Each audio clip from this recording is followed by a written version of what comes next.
So for today's lesson, we are going to take a look at surface area of square-based pyramids and cones. So this is SOL 8.6a. The learning target is I can determine the surface area. Excuse me. Let's correct this. Surface area of square-based pyramids. And I can calculate the surface area of cones. All right, so the first thing I want to take a look at is square-based pyramids and taking a look at the net. So when we talk about surface area, we're literally talking about the surface. So thinking about peeling an orange, we are taking off the surface, so we're going around the surface. So with surface areas, we have nets. So this net here, we can see that our square-based pyramid has a base that is a square, and then it has triangles that forms the rest of the pyramid. All right.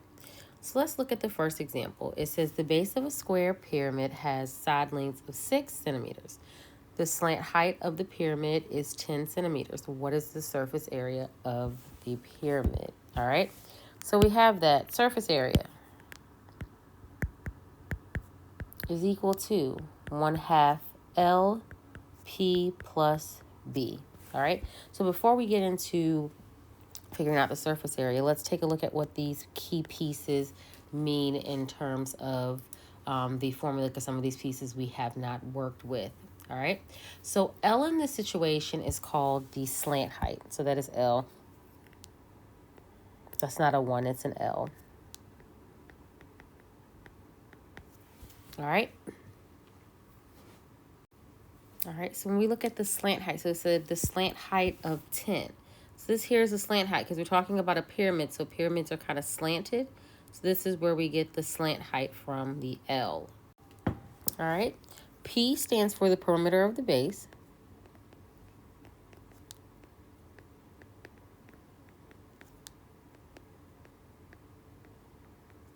And big B stands for area of the base. All right, so looking here, if we want to find the surface area, we have SA is equal to 1/2. We see here we have a slant height of 10.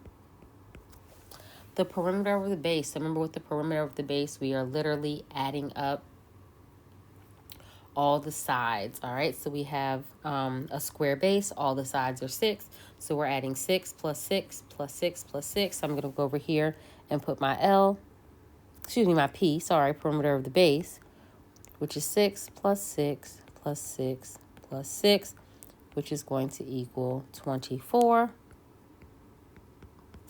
And then we have our area of the base, which is big B, which is going to be 6 times 6, which is going to give us 36. So we're going to add on the area of the base. All right.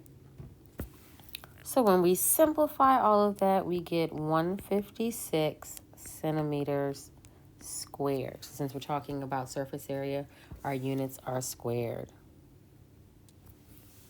All right. Now I want you to try this next example. So it's asking you, what is the surface area of the pyramid shown? So again, I'm going to write the formula for you so that you'll be able to have that. So surface area is equal to 1/2 times L, which is the slant height, times P, which is the perimeter of the base, times big B, which is the area of the base. So go ahead and pause the video and try this one on your own. All right. So let's take a look at this example. So surface area is equal to 1/2. My slant height is 13.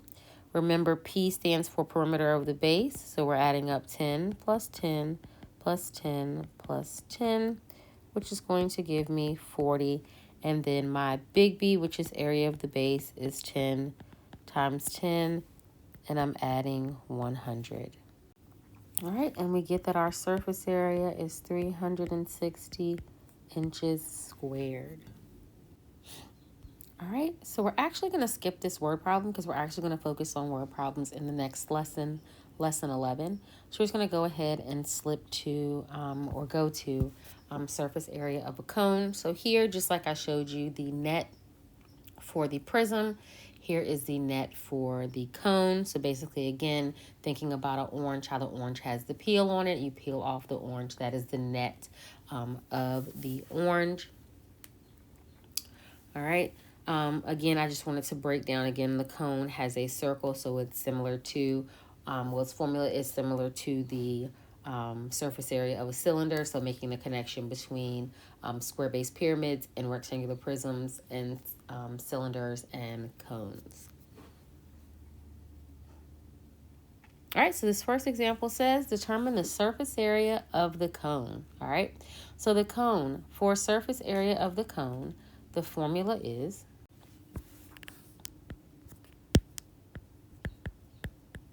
equal to pi r squared plus pi rl. All right, so again, that L there is looking at the slant height, because again, we're looking at essentially a triangle, so that's where that slant height comes from. All right, so we're going to use 3.14 for pi.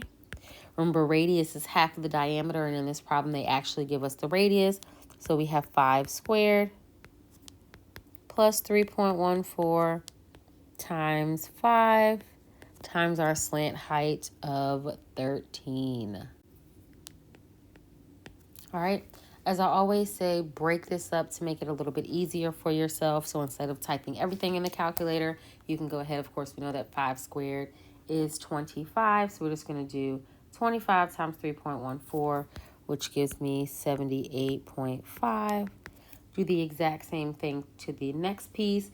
3.14 times 5 times 13, which is going to give me 204.1. And then we just simply add those together, and we get the total surface area of 282.6. And it's centimeters, and since we're working a surface area, squared. All right.